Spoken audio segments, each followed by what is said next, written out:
নমস্কার আমার সকল প্রতিভাবান বন্ধুদেরকে। আশা করছি তোমরা সবাই খুব ভালো আছো আর আমিও খুব ভালো আছি। আমার একটা ভালো থাকার দিন নিয়ে আমি চলে এসেছি তোমাদের কাছে। আজকে আমি চলে এসেছিলাম লেক গার্ডেনে, আর লেক গার্ডেন স্টেশন থেকে বেরিয়েই আমি ঢুকে যাচ্ছিলাম রবীন্দ্র সরোবর লেকে, কিন্তু ঢুকতে আর পারলাম না, কারণ আমার জীবনে সবাই যেরকম বাস দিয়ে রেখেছে ঠিক সেরকমই এই গেটটাও বাস দিয়ে বন্ধ করা ছিল 3 দিনের জন্য। তখনই আমার মাথায় পড়লো বাজ যে তাহলে শ্যুটটা কোথায় হবে, এত দূর থেকে এসে কি আবার বাড়ি ফিরে যেতে হবে। তো আমি আমার টিম মেম্বারদের জন্য অপেক্ষা করছিলাম যে ওরা কখন আসবে, কিন্তু সময়ের পর সময় চলে যাচ্ছিল, ওরা তখনও আসছিল না। বাট আলটিমেটলি সবাই এসে পৌঁছেছে। এই যে আমাদের ডিরেক্টর, ডিওপি, আমাদের টেকনিশিয়ান অ্যান্ড সবাই চলে এসেছিলো। তারপরে আমার হাতে দিয়ে দেওয়া হলো গরম গরম স্ক্রিপ্ট। অ্যাকচুয়ালি গরম গরম না, ঠান্ডা হয়ে গেছিলো। তারপরেই যখন আমরা শ্যুট স্টার্ট করলাম তখন হলো আর একটা ঘটনা, সেটা হলো ঝমঝমিয়ে বৃষ্টি চলে এলো। আমরা অপেক্ষা করছিলাম কখন বৃষ্টি থামবে আর তারপরে আমরা আবার আমাদের শ্যুটটা কন্টিনিউ করতে পারবো।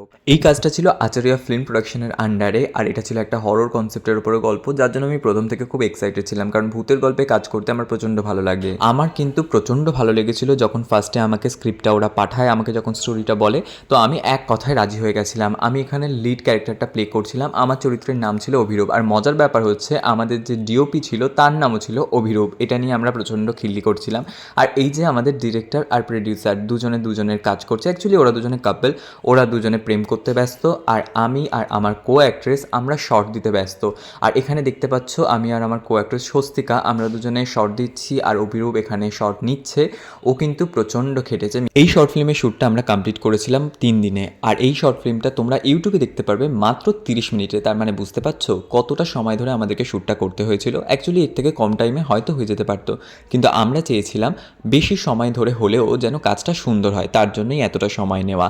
আর তারপরে যখন আমরা ব্রেক পেলাম, আমি আর আমার কো অ্যাক্ট্রেস দুজন মিলে একটুখানি নিজেদের মধ্যে গল্প করছিলাম, যাতে আমাদের বন্ডিংটা একটু স্ট্রং হয়, পরের দিনগুলোতে শ্যুট করতে আমরা আরও কমফোর্টেবল ফিল করি। তারপরেই হয়ে গেল আমার প্যাক আপ, আর আমি বাড়ির জন্য রওনা দিয়ে দিয়েছি। আর তোমাদের জন্য সেকেন্ড ডে শ্যুটের ব্লগ আসছে খুব তাড়াতাড়ি। ততক্ষণ টাটা।